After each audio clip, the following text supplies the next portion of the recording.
I mean, I like Jason. He's a nice guy too. It was tough for Jason to come in and fill the spot, you know, not even comparing them as players, but it's just even a personality. I think that was more than anything, you know, because their styles are different. You know, and Jason does his thing, Cliff was great in his own way, but the personality, you just couldn't, you know, you couldn't match that. If you want to make comparisons between him and Cliff, he's more of like a picking bassist and stuff like that, which is fine, I guess, but if you had come from someone like Cliff, who was like all fingers and just everywhere, I think you'd want to carry that on.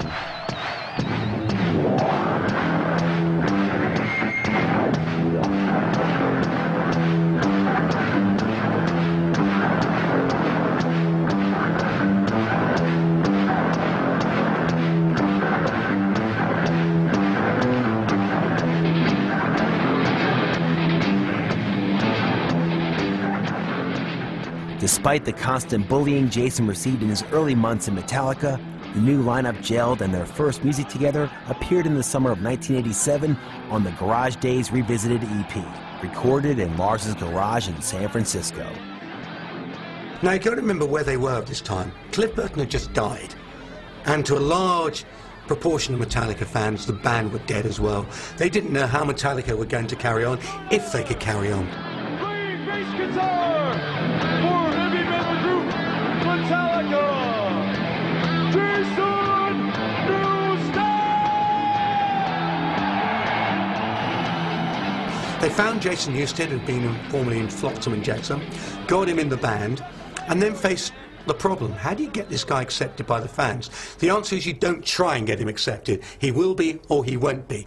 But they felt to go straight in and make an album with new material would have been asking for trouble. They wanted a buffer, and what better buffer than do a record with Jason, but to do a record of known songs, but aren't their own, so they don't immediately get criticised for the style and quality of the new material. This is almost like they're exposing their roots. So you've got Budgie, Diamond Head, Killing Joke, the Misfits, and a Scottish band from the new wave of British heavy metal called Holocaust. And they came out with this EP and said, this is Jason Newsted, please welcome him to the fold, but these aren't our own songs, this is a covers album.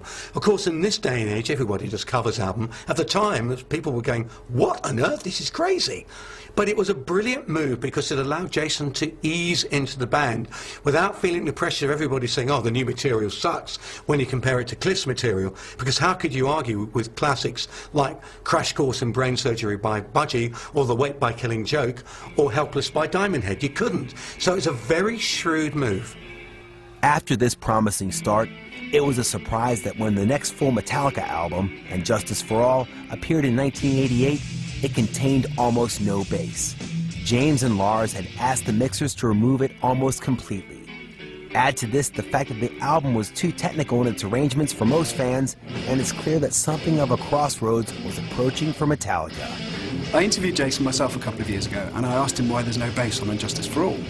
And although he didn't want to badmouth his former colleagues in Metallica, he explained that what had happened during the mixing process was that Lars and James had gone back and said to the mixers, take the bass down to where you can just about hear it, and then take off half a dB.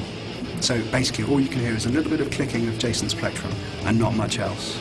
And I asked Jason why Lars and James had felt the need to do this. I mean, he's an amazing bass player, he was a popular guy, and he had a long answer for me, but by and large it turned out that Lars and James were a little bit unconfident in his skills in the wake of Cliff. And Justice for All was a pretty good heavy album, you know. Some people say it was the beginning of the end, you know, but at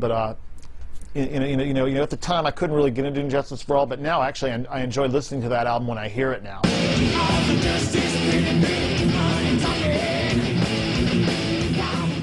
Jason just brought a whole different feel to the band. He played with a pick instead of his fingers. So some of the stuff was tighter, but unfortunately you can't really hear his bass at all on Justice for All.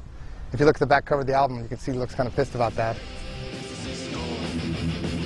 Well, that's when they were officially headliners. They did their first national headlining tour, and that's basically when they really were established as probably the biggest metal band in the world.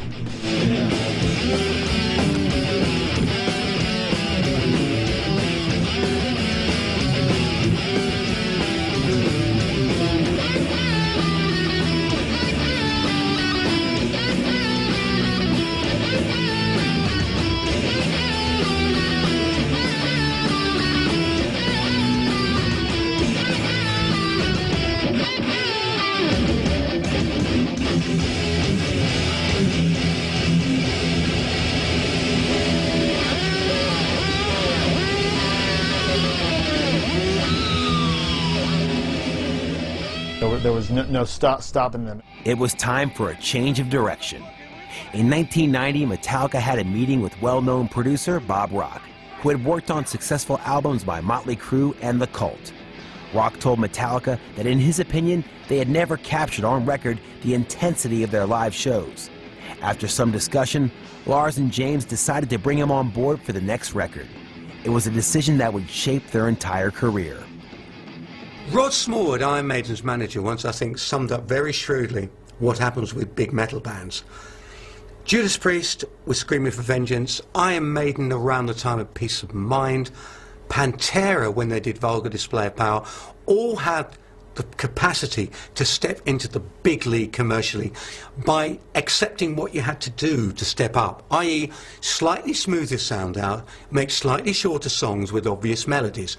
None of those three either were prepared to do it or could do it, therefore they never stepped into the really big time with the big sales. Metallica did.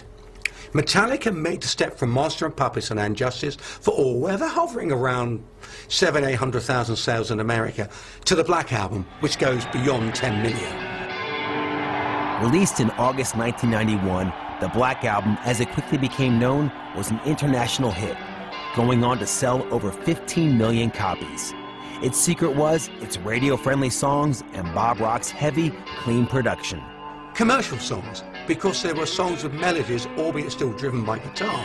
They also made a choice of working with a producer who was used to working on those sort of songs. Bob Rock, who'd worked with Aerosmith, he'd worked with Bon Jovi, he'd worked with a lot of the big commercial bands, Motley Crue. Therefore, he was a man who understood how to bring out the best in songs. That's what Metallica wanted. Metallica spent a year with Bob Rock recording the Black Album. And looking back on that, you sort of understand why. Because it sounds so different from anything they'd done before. For starters, there was a huge bass track. He'd brought Jason's bass up, to the point where I think Jason was secretly quite pleased after the fiasco of the previous album. Bob Rock did a great production job on it, and there's just some really good songs. I mean, that was probably the strength. You know, people like talk about all the brutal heaviness of Kill 'Em All. What happened was Metallica got better and better in their songs. I mean, you listen to Ride the Lightning and Master of Puppets; those are just really, really good songs. And the Black Album, again, really good songs.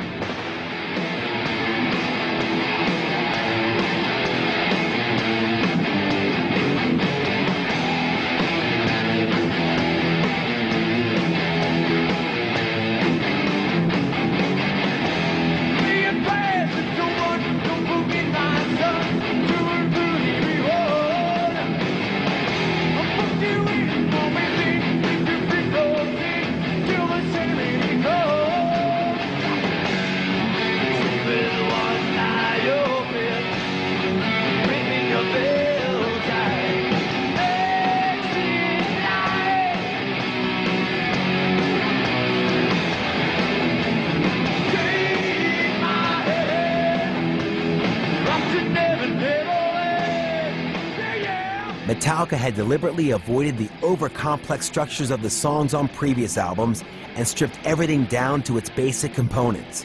The critics loved it, although some old-school fans mourned the lack of the speedy thrash metal elements that had made albums such as Kill 'Em All and Master of Puppets so exciting. A lot of people hate the Black Album, even though it was a very successful one. Even